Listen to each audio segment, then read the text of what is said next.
Bismillahirrahmanirrahim. Assalamualaikum warahmatullahi wabarakatuh.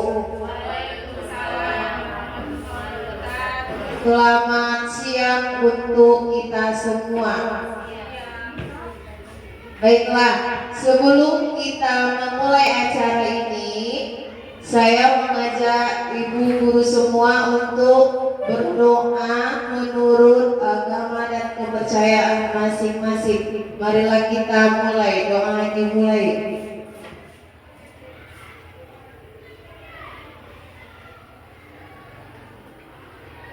Doa selesai. Yang saya hormati Bapak Kepala SMP Negeri 4 1 Atap Bila Hilir.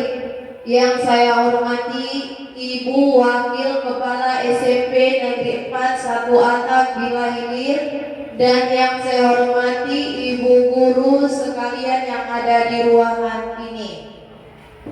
Pertama-tama marilah kita mengucapkan puji syukur kehadirat Allah Subhanahu wa taala, Tuhan yang Maha Esa, karena kita semua diberi kesehatan serta kelapangan waktu sehingga dapat berkumpul di ruang guru ini dalam acara sosialisasi atau diseminasi budaya positif oleh Bu Nova Darlina, calon guru penggerak angkatan 11. Sholawat beramaikan salam, marilah sama-sama kita hadiahkan kepada keharibaan Nabi besar kita, Nabi Muhammad Sallallahu Alaihi Wasallam, yang seiman dengan saya dengan lafaz Allahumma sholli ala Sayyidina Muhammad wa ala ali Sayyidina Muhammad. Semoga kita semua mendapat syafaatnya kelak. Amin amin ya rabbal alamin. Baiklah ibu-ibu sekalian, saya sebagai pembawa acara akan membacakan tertib acara kita pada pagi hari ini. Yang pertama, pembukaan. Yang kedua, menyanyikan lagu Indonesia Raya. Yang ketiga, kata sambutan dari Bapak Kepala Sekolah. Yang keempat, acara inti atau materi dari calon guru penggerak angkatan 11. Yang kelima, sesi tanya jawab. Dan yang terakhir, penutup. Ya, acara pertama sudah saya buka selaku pembuka acara. Acara yang kedua, masulah kita yaitu menyanyikan lagu Indonesia Raya. Bapak dan Ibu guru dipersilahkan berdiri.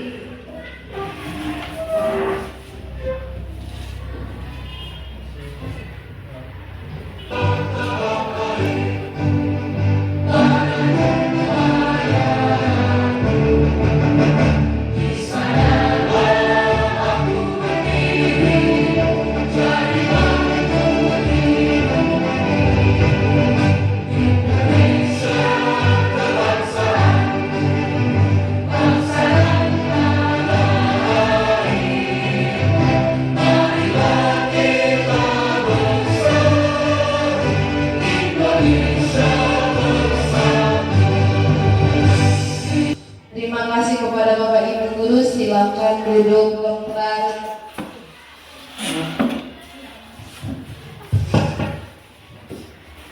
Yang masuklah kita ke acara yang ketiga, yaitu kata sambutan dari Bapak Kepala SMP Negeri 4 1 Atap Bila Hilir, yang saat ini diwakili oleh Ibu Wakil Kepala Sekolah, yaitu Ibu Indah SPD. Kepada Ibu kami persilahkan dengan segala hormat.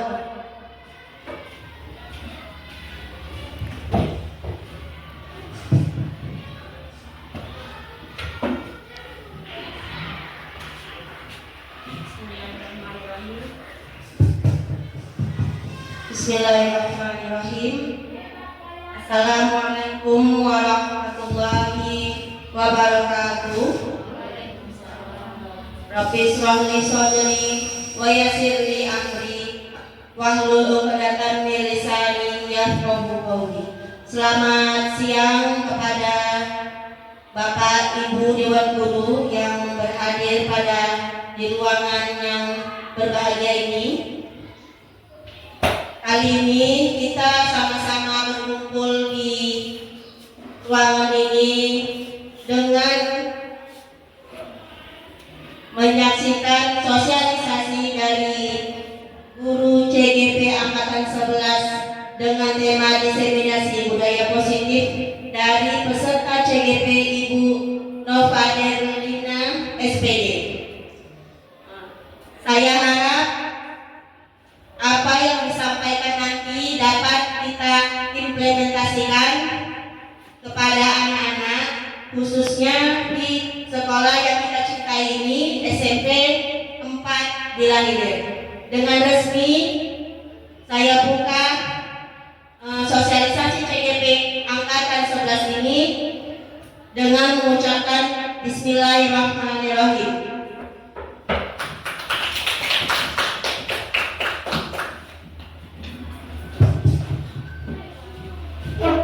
Terima kasih kepada Ibu Wakil Kepala Sekolah yang telah memberikan kata sambutannya. Masuklah kita ke acara yang keempat, yaitu acara inti. Acara inti yang akan disampaikan oleh Ibu CGP, yaitu Ibu Nova Darlina. Kepada Ibu kami persilahkan dengan segala. Terima kasih kepada Ibu Moderator, dan saya ucapkan juga terima kasih kepada Ibu Wakil Kepala Sekolah serta Bapak Ibu Guru yang sudah meluangkan waktunya untuk mendengarkan dan melihat acara sosialisasi diseminasi budaya positif oleh saya. Sebelumnya di sini saya mau mengucapkan saya di sini bukan menggurui, melainkan kita di sini adalah berdiskusi mengenai budaya positif yang akan kita wujudkan di sekolah kita. Jadi Bapak Ibu, acara hari ini tidak usah tegang-tegang kali. Jadi kita relax, ya, dan berdiskusi bersama mengenai budaya positif.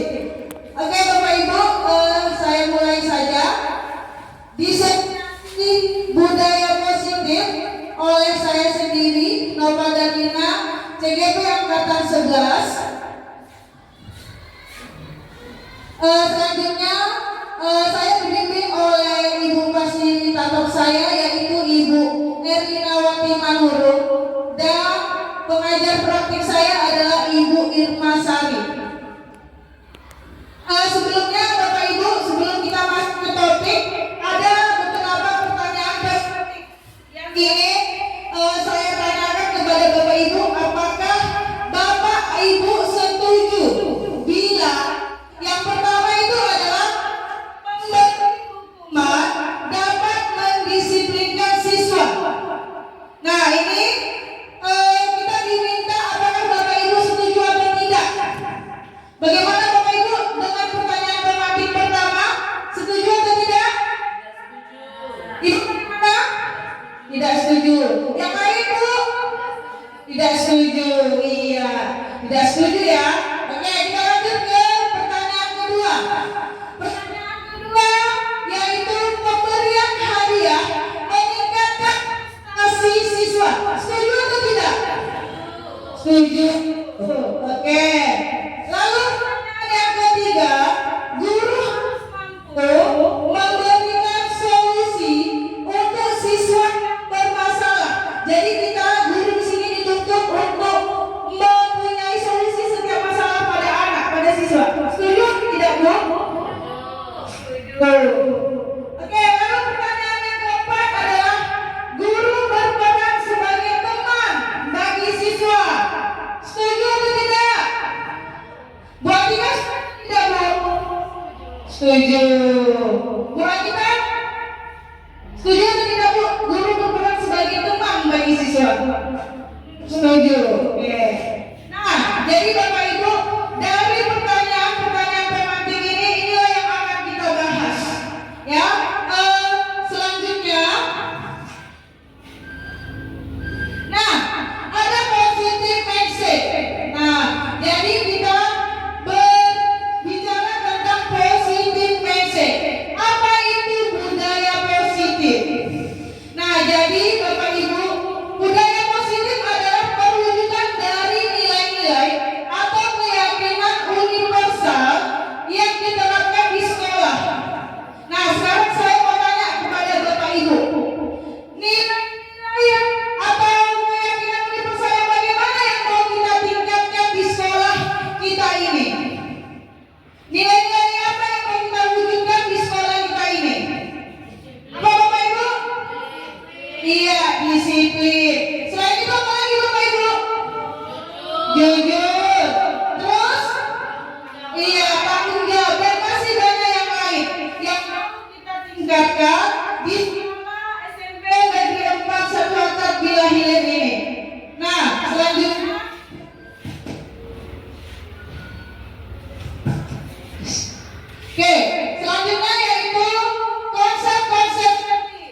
keyakinan kelas sekolah, dan yang keempat kebutuhan dasar manusia, yang kelima posisi kontrol seorang guru, dan yang keenam adalah segitiga restitusi. Nah, sekarang saya mau tanya kepada Bapak Ibu, di antara yang keenam ini, yang mana yang paling asing Bapak Ibu dengar?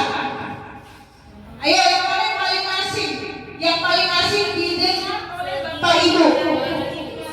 Iya, segitiga restitusi. Mungkin Bapak Ibu sudah pernah segitiga restitusi. Hanya saja tidak tahu yang mana namanya, apa itu segitiga restitusi. Nah, nanti ini yang akan kita bahas Bapak Ibu.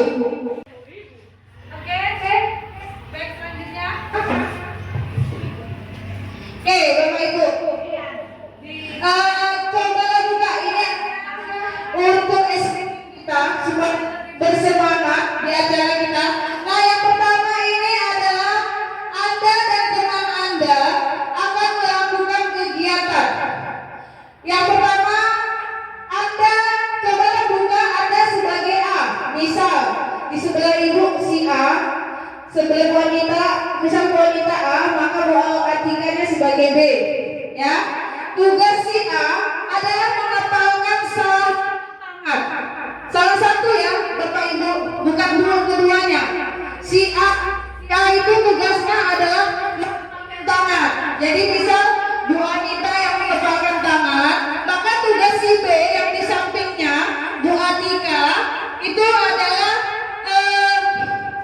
sebagai mencoba dengan segala cara untuk membuka kepala tangan Bu Anita dengan cara boleh menghardik marah-marah ya, boleh mengintimidasi, terus menggoda, menggelitik, bahkan menawarkan Anda uang agar Anda bersedia membuka kepala tangan Anda. Ayo Bapak Ibu coba dipraktekkan dengan teman semuanya. Ya Ibu dengan ya gabung aja juga gak apa-apa. Iya. Coba Bapak Ibu. Iya. Dicontohkan dulu Bapak Ibu yang sebagai tugas. Ayo mana Bu? Iya, si A. Ya berarti Ibu mengepalkan tangan. Satu aja ya Bu. Ibu A aja, yang B hanya menggoda. Ya, tugasnya menggoda supaya tangan si A ini terbuka. Iya, Ibu harus berusaha. Ya, ayo coba Bapak Ibu dicoba. Ya, bagaimana Bapak Ibu? Yang B menggoda Bapak Ibu. Yang B harus menggoda si A supaya dia mau membuka tangannya. Bagaimana caranya? Boleh menghardik, membujuk, marah-marah. Iya. Ya seperti Ibu ini ya, sudah mau berusaha membuka tangan si A, ya kan? Iya, tetapi tidak bisa. Iya, tidak bisa kan? Iya, oke. Iya, Bapak Ibu. Nah, Bapak Ibu. Jadi Bapak Ibu, dari S-Breaking kita di sini adalah saya ingin menanyakan. Nah, siapa yang kontrol tangan kita membuka dan menutup? Diri sendiri. Iya, betul. Ibu kita, Ibu Wakil Kepala Sekolah. Diri kita sendiri kan. Bagaimanapun cara Ibu Lister tadi merayu ibumu ya kan? Dia tidak akan mau membuka tangannya, genggamannya. Nah, jadi yang mengontrol membuka dan menutup adalah diri kita sendiri. Nah, jadi itulah intinya Bapak Ibu mengenai S-Breaking kita. Baiklah, selanjutnya. Nah, ini ada pergeseran paradigma teori kontrol menurut Dr. William Glasser. Nah, ini adalah sebuah ilusi atau bayangan. Yang pertama, guru mengontrol murid. Nah, menurut Bapak Ibu, ini betul setuju atau tidak? Guru mengontrol murid. Sebagai contoh, misal anak kita tidak mengerjakan PR, ya kan? Nah, yang mengontrol anak ini supaya bisa mengerjakan PR, anak tersebut atau si guru?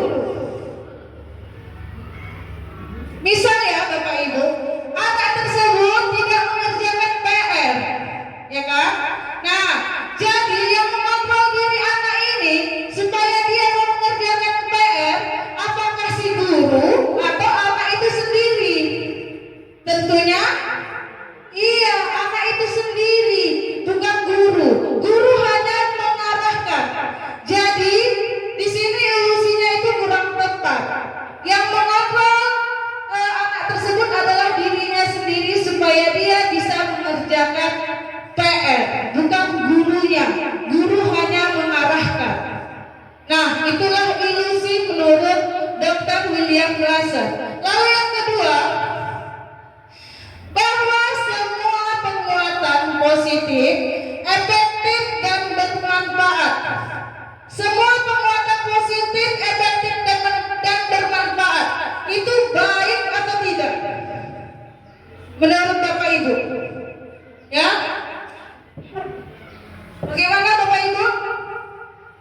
Semua penguatan positif, efektif dan bermanfaat itu baik atau kurang baik, maksud Bapak Ibu? Baik. Nah, jadi Bapak Ibu, jadi dari ilusi inilah nanti yang akan kita bahas, ya, betul atau tidak dari ilusi si Dr. William Glasser. Nah, yang ketiga, ilusi bahwa kritik membuat orang merasa bersalah dapat menguatkan karakter. Sebagai contoh, misal, ya kan? Misal kita dibantu oleh seorang siswa untuk menggambarkan sesuatu. Nah, anak tersebut sudah menolong kita menggambarkan, tetapi kita malah mengkritiknya. Ya, bagaimana perasaan anak tersebut? Padahal kita sudah dibantu. Ya kan? Kita sudah dibantu, sudah digambarkan, tetapi hasil gambarannya itu kita kritik.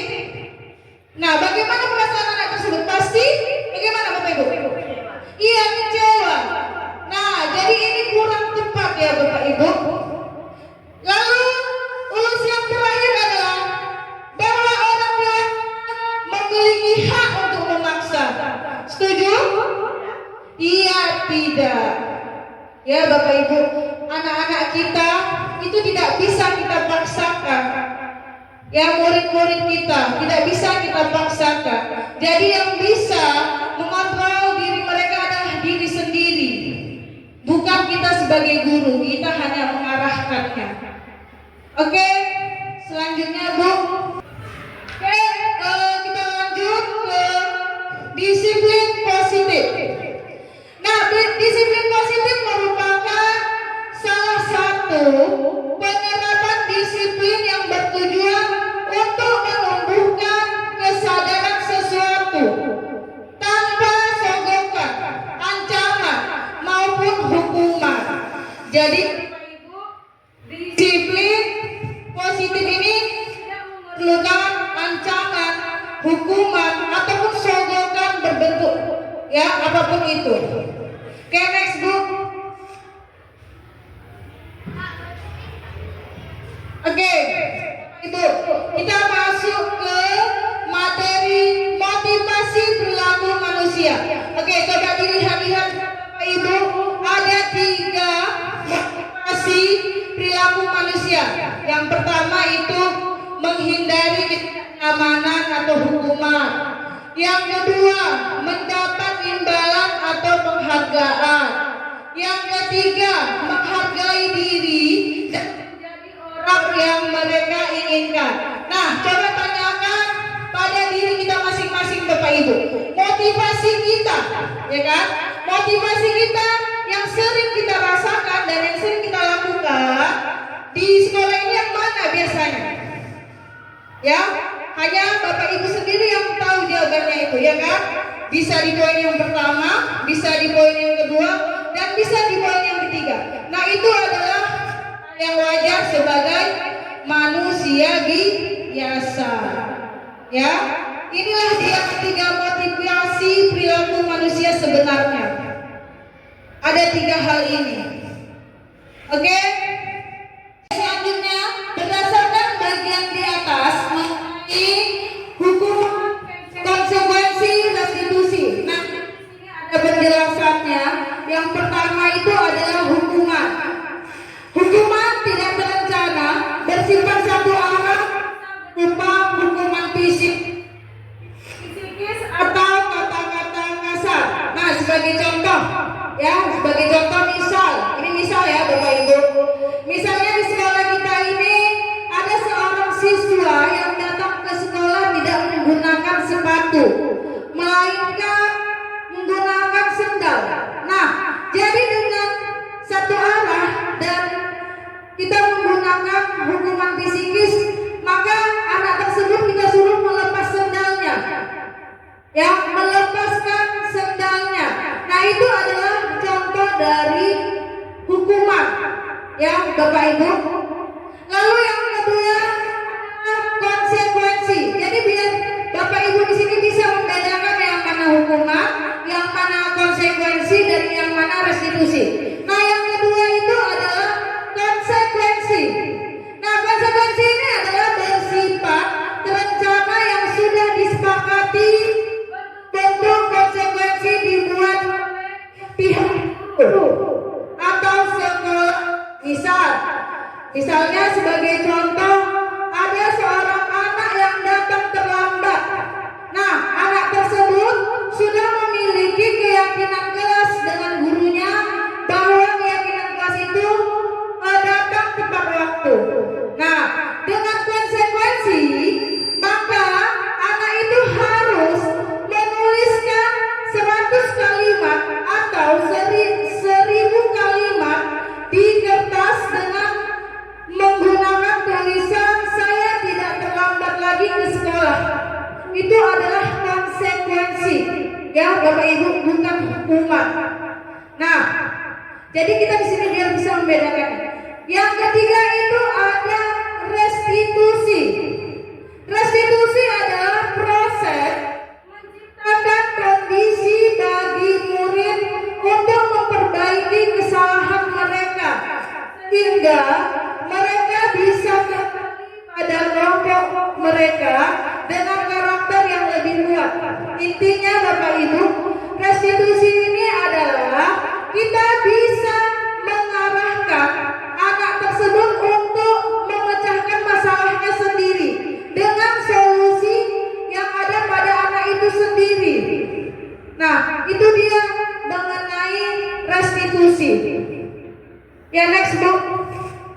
Nah, Bapak Ibu, ini ada sebuah pernyataan yang dituntut. Apakah ini merupakan konsekuensi atau hukuman? Yang pertama, coba dibikinkan ya Bapak Ibu. Mencatat 100 kali di dalam buku kalimat "saya tidak akan terlambat lagi karena terlambat ke sekolah". Menurut Bapak Ibu, ini konsekuensi atau hukuman? Konsekuensi. Saya lihat.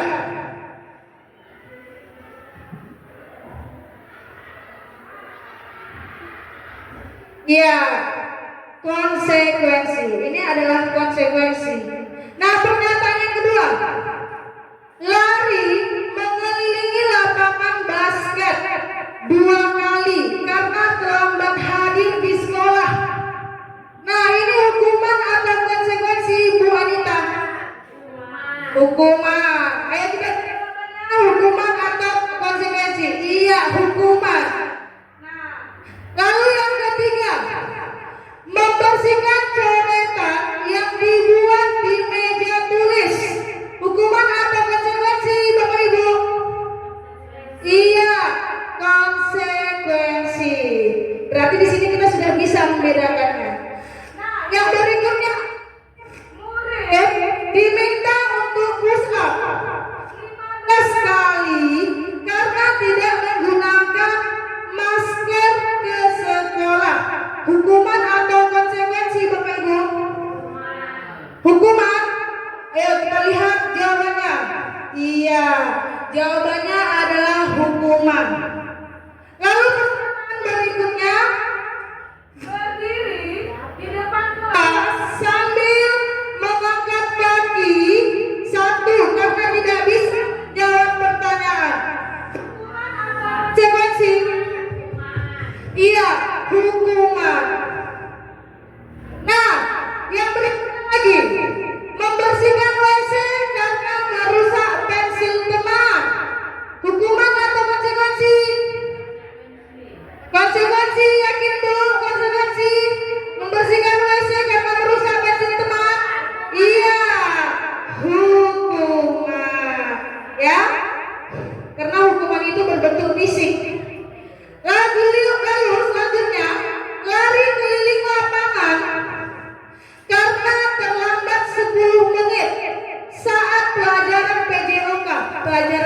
Yes. Ya, menurut Bapak Ibu ini hukuman atau konsekuensi? Yakin hukuman pelajaran enggak Bapak Ibu? Iya. Konsekuensi karena ini adalah pada pelajaran PJOK. Harus olahraga dia. Oke, Bapak Ibu. Nah, ini saya mau bertanya. Pak, dulu sini aja, Pak. Oke.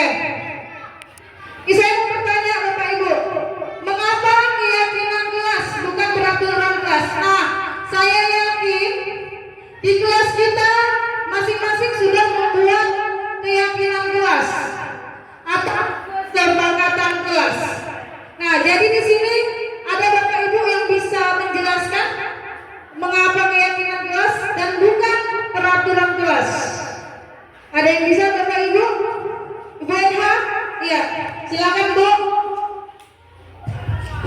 Iya, terima kasih kepada Ibu Nova telah memberikan kesempatan. Menurut saya, mengapa keyakinan kelas? Kenapa bukan peraturan? Menurut saya, peraturan kelas itu dibuat hanya dengan satu arah. Artinya, peraturan hanya dibuat oleh bapak atau ibu guru, mata pelajaran atau wali kelas, dan harus disetujui oleh. Sedangkan keyakinan kelas adalah kesepakatan bersama, artinya membuat kesepakatan atas persetujuan bersama dari peserta didik maupun dari wali kelas atau guru mata pelajaran. Terima kasih Ibu. Oke, terima kasih kepada Ibu Enha. Kita beri tepuk tangan dulu. Iya. Jadi Bapak Ibu, itulah perbedaannya. Kalau peraturan kelas itu dibuat oleh guru sendiri tanpa melibatkan murid, ya, yang membuat peraturan itu hanya si guru. Nah, sedangkan keyakinan kelas ini dibikin atau dibuat oleh guru yang disepakati bersama-sama dengan peserta didik. Nah, itulah perbedaannya Bapak Ibu, supaya kita bisa menerapkannya di sekolah. Next Bu.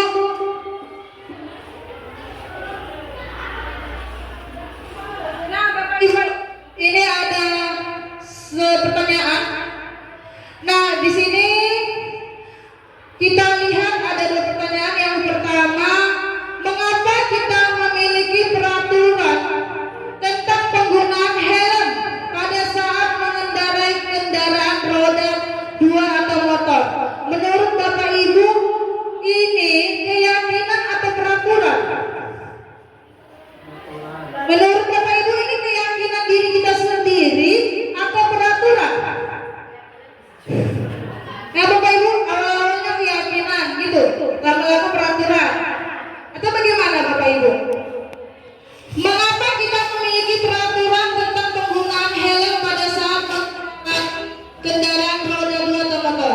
Peraturan atau keyakinan Bapak Ibu? Peraturan. Oke. Ya Bapak Ibu, itu adalah peraturan, makanya kita taati, ya kan? Wajib berhelm. Nah lalu pertanyaan yang kedua, mengapa kita memiliki peraturan tentang penggunaan masker dan mencuci tangan setiap saat? Nah menurut Bapak Ibu ini peraturan atau keyakinan? Iya, keyakinan. Berarti Bapak Ibu di sini sudah bisa membedakan yang mana peraturan dan keyakinan. Next Bu.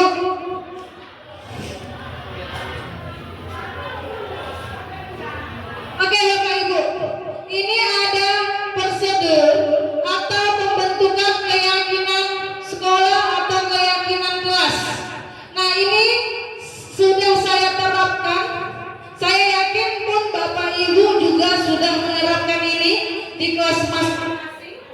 Nah yang pertama, cara atau langkah-langkah itu mempersilahkan warga sekolah atau siswa atau anak didik kita di dalam kelas untuk mencurahkan ide tentang peraturan yang ingin kita sepakati bersama. Nah, misal, ya kan Bapak Ibu, biasa kalau saya lakukan kemarin, saya mengasihkan stick note kepada anak-anak untuk membuat peraturan di dalam kelas itu. Nah, jadi anak-anak tersebut akan menuliskannya masing-masing dengan menggunakan bahasa mereka. Misal, jangan membuang sampah, ya kan? Itu juga peraturan kan Bapak Ibu yang mau kita sepakati bersama. Nah, seperti itu. Lalu, setelah tadi mencatat semua masukan yang sudah dicatat di dalam stick note tadi, nah, tadi kan anak-anak tersebut sudah mempunyai kalimat masing-masing. Maka akan ditinjau kembali. Misal ditempelkan, ya kan, setelah ditulis tadi ditempelkan ke depan masing-masing. Nah, maka kita sebagai guru meninjau kalimat yang digunakan anak tersebut kalimat negatif atau kalimat positif. Misal tadi yang ditulisnya di kertas stick note adalah jangan membuang sampah sembarangan. Itu kalimat negatif atau positif Bapak Ibu? Negatif, karena menggunakan larangan atau jangan. Nah, jadi harus kita ubah ke kalimat positif. Kalimat positifnya apa Bapak Ibu? Buanglah sampah pada tempat. Nah, begitu Bu. Seterusnya, misalnya lagi, jangan datang terlambat. Nah, itu adalah kalimat negatif. Kalimat positifnya bisa kita ubah. Datanglah tepat waktu. Nah, seperti itu. Saya yakin Bapak Ibu sudah melakukannya. Nah, setelah tadi kita tinjau, lalu kita tinjau ulang keyakinan kelas dari 3 sampai 7 keyakinan. Banyak Bapak Ibu. Nanti banyak-banyak juga anak-anak kita atau peserta didik kita lupa dengan keyakinan kelas yang sudah kita sepakati bersama. Jadi bisa 3 dan paling banyak itu 7. Oke, setelah tadi meninjau dan menyetujui, maka setelah kita ubah menjadi kalimat positif, kita pindahkan ke tempat yang lebih baik. Misalnya di kertas karton, kita hiasi, lalu kita tulis dengan secantik mungkin dan ditandatangani kesepakatan tadi atau keyakinan kelas di kertas dan ditempellah di Nah, seperti itu langkah-langkah untuk membuat prosedur keyakinan kelas. Oke, next. Nah, Bapak Ibu, jadi ini ada 5 posisi kontrol guru. Yang pertama ada penghukum, pembuat merasa bersalah, teman, pemantau, dan manajer. Nah, saya tunggu Bu. Jadi saya akan membagikan stick note kepada Bapak Ibu. Jadi Bapak Ibu tulis nanti dan Bapak Ibu pilih salah satu 5 ini. Bapak Ibu pilih satu posisi kontrol mana yang sering Ibu lakukan terhadap anak didik kita. Apakah sebagai penghukum, pembuat merasa bersalah, teman, pemantau, atau manajer? Nah, jadi Bapak Ibu tuliskan di kertas stick note ini dan Bapak Ibu simpan untuk Bapak Ibu. Nanti kita bahas apakah jawaban Bapak Ibu ini sudah yakin.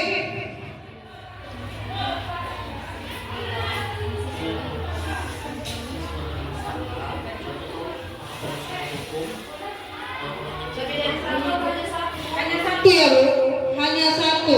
Yang paling sering, ya yang paling dominan sering Ibu lakukan. Yang paling tepat rasa Bapak Ibu. Pilih salah satu. Sudah Bapak Ibu? Oke, kita lanjut. Oke Bapak Ibu, ini ada sebuah video mengenai 5 posisi kontrol. Ya, ini sebagai posisi penghukum, ya Bapak Ibu.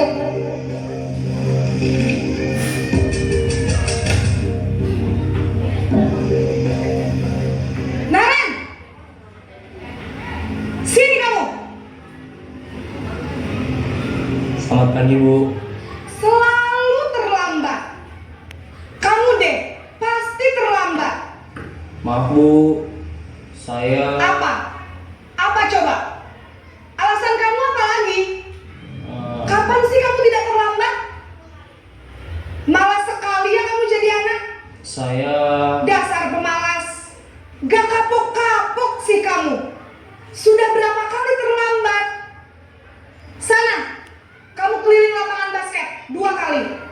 kenapa saya harus keliling lapangan basket, Bu?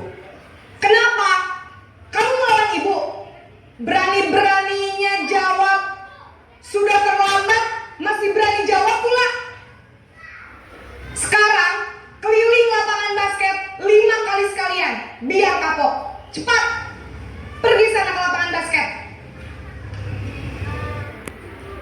Oke, Bapak Ibu. Nah, ini video adalah mengenai posisi penghukum.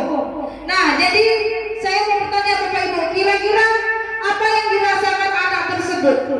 Pasti marah, ya kan? Oke, Bapak Ibu. Ini video yang berikutnya adalah mengenai. Jadi kita sudah melihat 5 video mengenai posisi kontrol. Lebih lanjut, kita akan menyimpulkan dari video yang tadi. Nah, ini dia Bapak Ibu. Penghukum. Posisi kontrol yang pertama adalah sebagai penghukum. Nah, di sini menghardik atau seperti marah-marah, menunjuk-nunjuk, berkaca pinggang, membentang hukuman fisik atau verbal. Nah, ini adalah dari hukuman. Dampak dari hukuman tersebut yaitu anak menjadi pendendam, tidak menyukai guru atau mapel tertentu. Itulah dampaknya jika kita terapkan posisi kontrol sebagai penghukum. Nah, yang kedua, posisi kontrol yang kedua adalah pembuat merasa bersalah. Nah, suara lembut. Tadi suara guru tadi lembut kan? Marah. Nah, lalu guru menyatakan kesalahan pada siswa. Apa kamu tidak kasihan sama ibu? Ibu bisa saja dimarah oleh kepala sekolah. Nah, itu kan membuat anak tersebut merasa bersalah, ya kan Bapak Ibu? Dari video tadi. Nah, jadi dampaknya terhadap anak tersebut merasa bersalah, rendah diri, dan menarik diri. Nah, itulah dia. Yang ketiga, sebagai teman. Nah, guru bersikap ramah, cenderung bersedia gurau untuk menghangatkan suasana sebagai teman. Nah, ini dampaknya murid bergantung pada satu orang guru. Nah, kalau kita buat tadi sebagai teman, maka anak tersebut hanya menyukai satu guru tersebut. Sedangkan guru yang lain dia tidak akan suka lagi, karena dia sudah menganggap guru tersebut adalah temannya. Nah, itu dia. Lalu dampak berikutnya adalah membuat anak atau siswa tidak mandiri, yang harus oleh guru tersebut. Ya, dia tidak bisa berpikir sendiri, harus ada arahan dari guru tersebut dan tidak dari guru yang lain. Itu dia kalau sebagai posisi kontrol sebagai teman. Selanjutnya, posisi sebagai pemantau. Nah, ini tadi suaranya sudah datar, ya, ada bicara dan ekspresinya. Pemantau tetap memantau saat siswa diberi sanksi. Dia tadi menanyakan konsekuensi, ya kan? Konsekuensinya jika datang terlambat. Nah, dampaknya yaitu menghitung hadiah atau hukuman yang diberi tanpa melihat nilai kebajikan. Nah, jadi tadi gurunya hanya menanyakan konsekuensinya saja. Ya, dia hanya menanyakan konsekuensi, lalu guru itu yang akan menyelesaikan absensi anak tersebut. Nah, itu adalah pemantau. Lalu dampaknya berikutnya, tidak sepenuhnya mandiri. Anak itu sendiri tidak bisa memecahkan masalahnya. Nah, kesimpulan yang terakhir yaitu posisi kontrol sebagai manajer. Nah, suara netral, tercipta identitas positif atau berhasil, mengajukan pertanyaan yang bermakna, membantu siswa memecahkan masalah.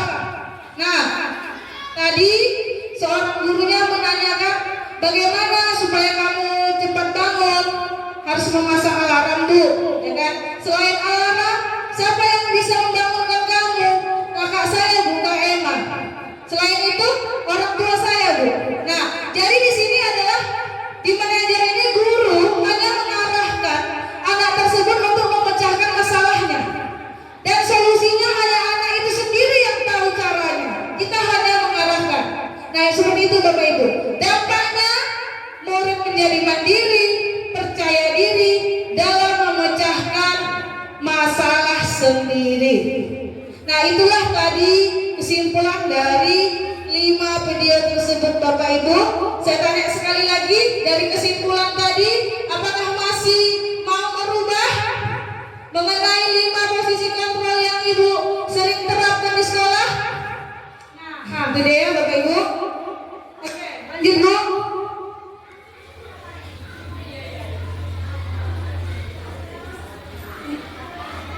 Oke, selanjutnya adalah kebutuhan dasar manusia. Nah, kita saja seorang orang dewasa pasti memiliki kebutuhan dasar manusia. Apalagi seorang anak-anak ya Bapak Ibu, apalagi seorang peserta didik. Kita butuh bertahan hidup, butuh kasih sayang dan rasa diterima, lalu penguasaan, kebebasan dan kesenangan. Apalagi seorang peserta didik atau anak-anak kita Bapak Ibu. Kalau kita tidak disayang bagaimana rasanya Bu Tari? Gelisah ya Bu ya? Gelisah ya. Selanjutnya Bu.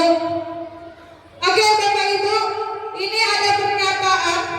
Nah, mengenai 5 kebutuhan tadi, kita ingin mengelompokkan yang termasuk mana dia? Apakah kasih sayang, kesenangan, penguasaan, nah dan sebagainya dari 5 tadi. Oke, yang pertama, aku senang main kejar-kejaran dengan ibu guru. Seru. Nah, 5 kebutuhan tadi yang mana nih Bapak Ibu? Kesenangankah? Kasih sayangkah? Penguasaankah? Atau kebebasan? Atau bertahan hidup? Iya, kesenangan. Oke.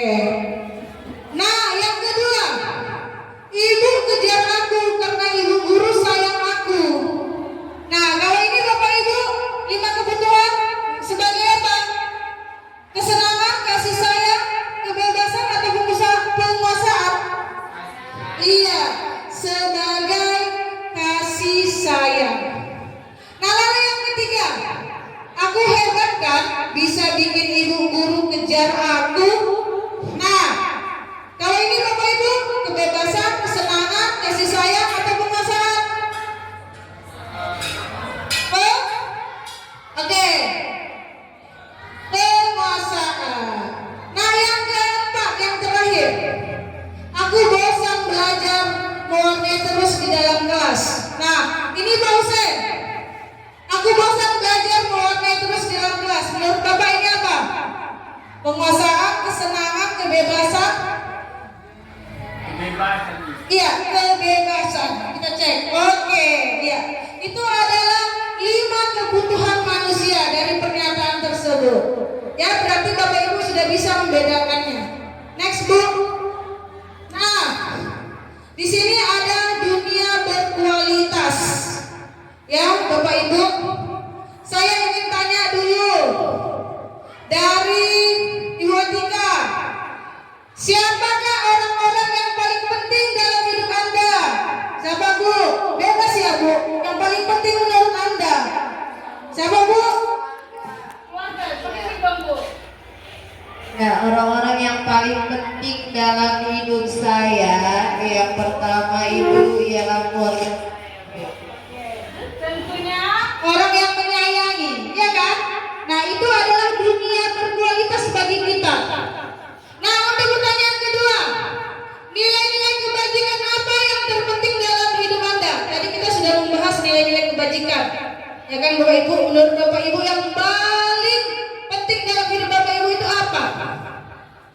Bu Anita, apa Bu?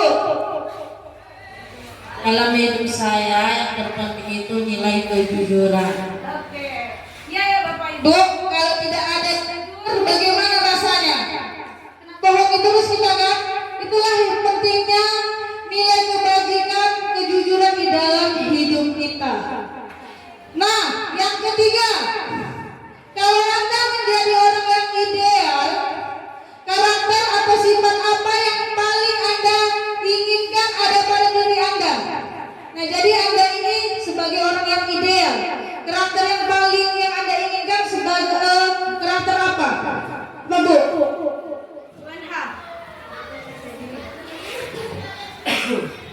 Karakter yang paling saya inginkan yang pertama ada disiplin ya.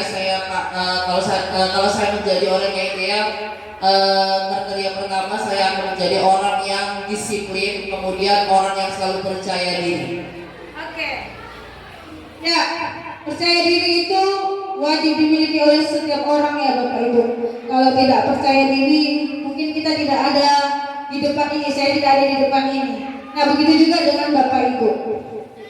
Apa pencapaian Anda yang dapat Anda banggakan?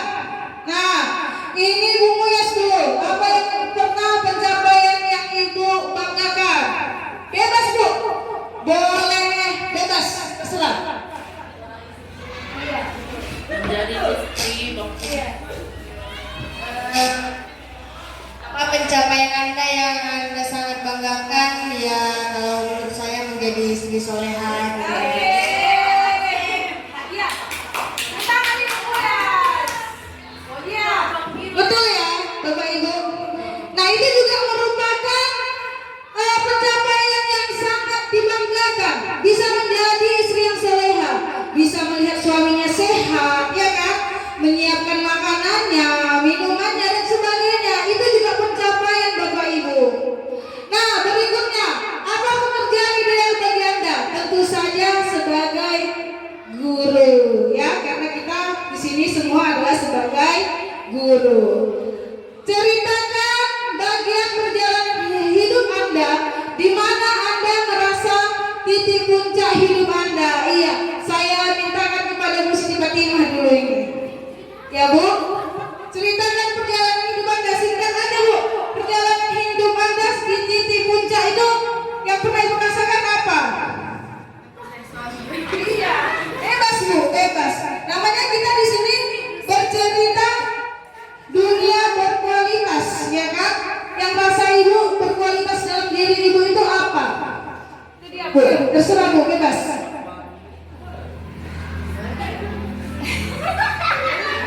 Iya, nggak apa-apa Bu. Iya, namanya pengalamannya Bu, bebas. Ya, ceritakan bagian perjalanan hidup Anda di mana Anda merasa itu titik puncak hidup Anda. Nah, sekarang yang saya rasakan adalah bagaimana saya menghidupi dua anak saya dan saya ibu sebagai sekaligus menjadi ayah. Iya, itu pengalaman ya Bu. Yang sangat berharga, yang sangat berkualitas.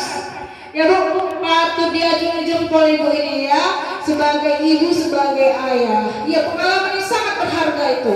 Oke, pertanyaan yang terakhir, apa yang paling bermakna dalam hidup Anda? Tentu saja kita menjadi sehat. Kalau tidak sehat, kita tidak mungkin bisa berkumpul di ruangan yang tercinta ini, di acara diseminasi budaya positif. Oke Bapak Ibu, itulah mengenai dunia berkualitas. Selanjutnya, nah, tadi kita sudah membahas segitiga restitusi. Kita kembali ke pengertian segitiga restitusi, Bapak Ibu. Segitiga restitusi adalah proses menciptakan kondisi bagi murid untuk memperbaiki kesalahan mereka sehingga mereka bisa kembali pada kelompok mereka sendiri dengan karakter yang lebih luas. Nah, jadi Bapak Ibu, segitiga restitusi ini ada 3 tahapannya, 3 langkahnya seperti yang dikatakan Bapak Kepala Sekolah tadi pagi. Nah, yang pertama itu adalah menstabilkan identitas.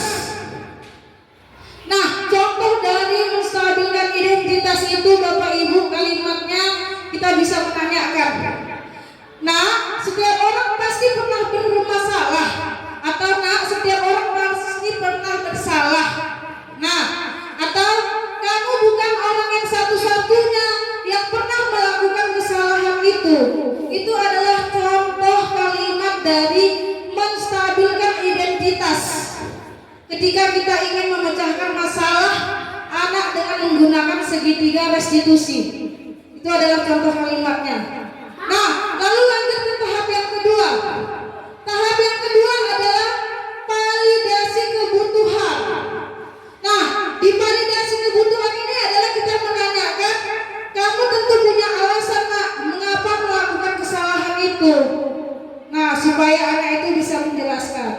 Lalu ada caranya yang lebih efektif untuk apa yang bisa kamu butuhkan dari masalahmu. Nah, itu adalah mengenai validasi kebutuhan. Yang terakhir adalah yang ketiga tahapannya, menanyakan keyakinan. Nah, tadi kan setiap guru pasti sudah membuat keyakinan kelas bersama peserta didik. Nah, dari masalah anak tersebut, maka kita tanyakan nilai-nilai yang sudah disepakati terhadap anak-anak yang kita buat di keyakinan kelas, yang mana yang dilanggar anak tersebut, supaya anak tersebut bisa memahaminya. Misal anak tersebut ke prodi datang terlambat. Nah, kesepakatan kelasnya tadi adalah datang tepat waktu.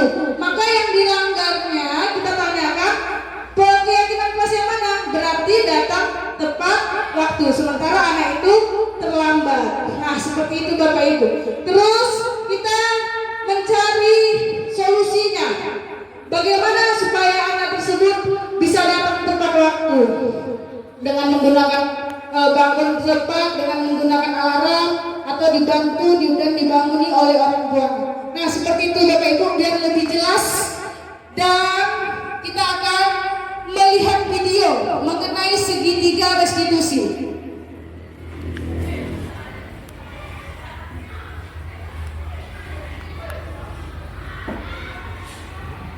Ini dia ya Bapak Ibu, video segitiga restitusi.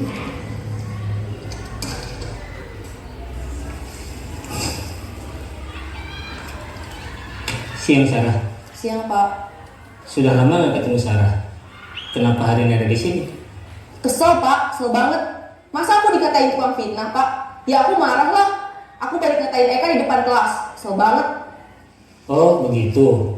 Ya pasti kamu marah dan kesal. Bapak juga akan marah apabila ada yang menuduh Bapak seperti itu. Kemudian pada saat itu kamu mau melakukan apa? Ya saya langsung ngatain Eka lah Pak. Kesel banget. Saya bentak-bentak dia depan teman-teman lain. Oh begitu. Pasti kamu melakukan seperti itu karena suatu alasan tertentu bukan? Iyalah, masa saya diam saja Pak? Ya saya bela diri lah. Masa saya dituduh tukang fitnah? Ya wajar lah. Mempertahankan harga diri itu sesuatu yang penting buat kamu. Untung kamu tidak bertindak lebih gegabah lagi. Hanya membentak-bentak. Iya Pak. Untung saya masih bersabar dan hanya membentak saja. Sudah gemes padahal. Saya pasti bela diri lah. Ya pasti ya. Tapi kamu memilih untuk tetap bertahan dan bersabar. Kamu memilih untuk tidak berbuat lebih parah lagi bukan? Iya. Nah, sekarang coba kita lihat lagi tindakan kamu yang bentak-bentak Eka di kelas. Tindakan kamu itu kira-kira sesuai dengan keyakinan kelas atau prinsip kamu tidak? Enggak lah Pak. Capek Pak jadi pemarah. Jadi keyakinan atau prinsip mana yang kurang sesuai dengan keinginan kamu? Ya, saya sebenarnya sangat menghargai orang lain. Mungkin saat itu saya menjadi emosi, jadi tidak menunjukkan sikap itu. Kamu meyakini tidak? Menghargai orang lain itu penting buat kamu. Yakinlah Pak. Iya, setuju. Kita harus saling menghargai. Namun, ada juga keyakinan yang kita sepakati yang perlu kita jalankan apabila kita sedang marah, bukan? Ya saya bisa lebih proaktif, mulai dengan diri sendiri. Saya bisa jadi lebih bersabar, mengambil waktu jeda untuk berpikir mau apa selanjutnya. Kira-kira kamu bersedia memperbaiki masalah ini tidak? Bersedia Pak. Kalau kamu memperbaiki masalah ini, kamu akan menjadi orang seperti apa? Saya akan menjadi orang yang bertanggung jawab kali ya Pak. Dan senantiasa proaktif. Iya, menurut kamu bagaimana rasanya menjadi orang seperti itu? Ya nyaman lah, bangga bisa bersabar dan menahan diri. Baiklah kalau begitu. Yuk kita pikirkan bagaimana memperbaiki masalah ini.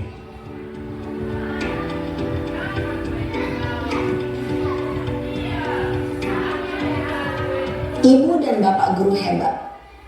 Oke. Bapak Ibu, nah jadi kita sudah menampilkan video dari segitiga restitusi. Nah, segitiga restitusi ini adalah Bapak Ibu, kita sebagai guru hanya mengasih arah, dan solusinya itu adalah anak tersebut. Nah, kita bisa membantu anak tersebut dengan mengasih arah dan mencari jawaban solusinya itu hanya ada pada diri anak itu sendiri. Nah, itulah dia mengenai segitiga restitusi. Kita sudah menayangkan videonya. Baiklah Bapak Ibu, materi dari saya sudah selesai. Saya kembalikan kepada moderator. Kepada Ibu moderator, saya persilakan. Dan terima kasih kepada Ibu CGB. Demikianlah acara kita pada siang hari ini. Dengan berakhirnya penyampaian sosialisasi dari Bu Noba dan Lina, maka berakhir pula acara kita. Semoga kita sebagai guru-guru dapat mengaplikasikannya kepada siswa-siswi SMP Negeri 4 1 Atap bila hilir dan bermanfaat juga kita sebagai seorang guru. Demikian dari saya sebagai pembawa acara. Assalamualaikum warahmatullahi wabarakatuh.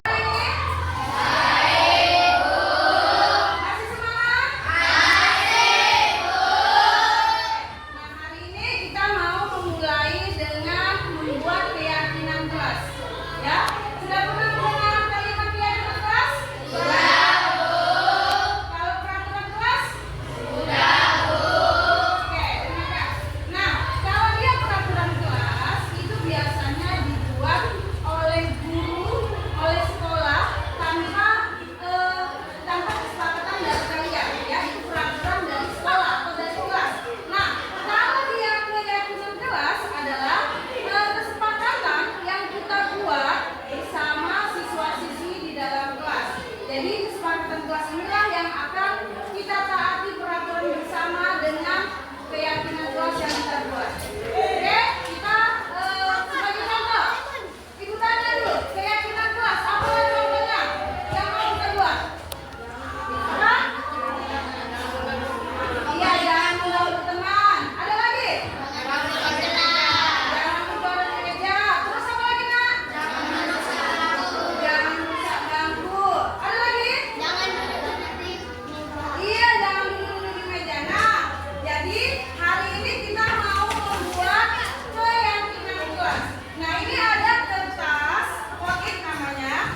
siapa Ibu suruh? Oke, nomor 2. Nomor 3 tadi siapa? Nomor 3. Ya, nomor 4. Ya, benar-benar. Mana nomor 1? Yang benar.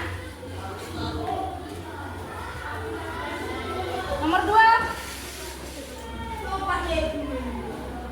Nomor 2 nak. Bang kemari.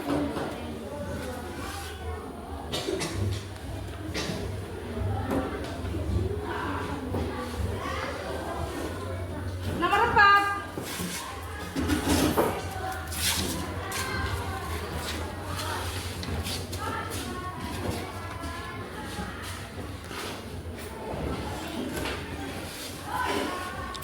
Nah, jadi inilah kesepakatan kelas. Inilah kesepakatan kelas atau keyakinan kelas yang kita sepakati, yang sudah kita buat. Ada 4. Nah, jadi ini jangan dilanggar karena ini sudah kita sepakati bersama. Bisa? Jadi mana kita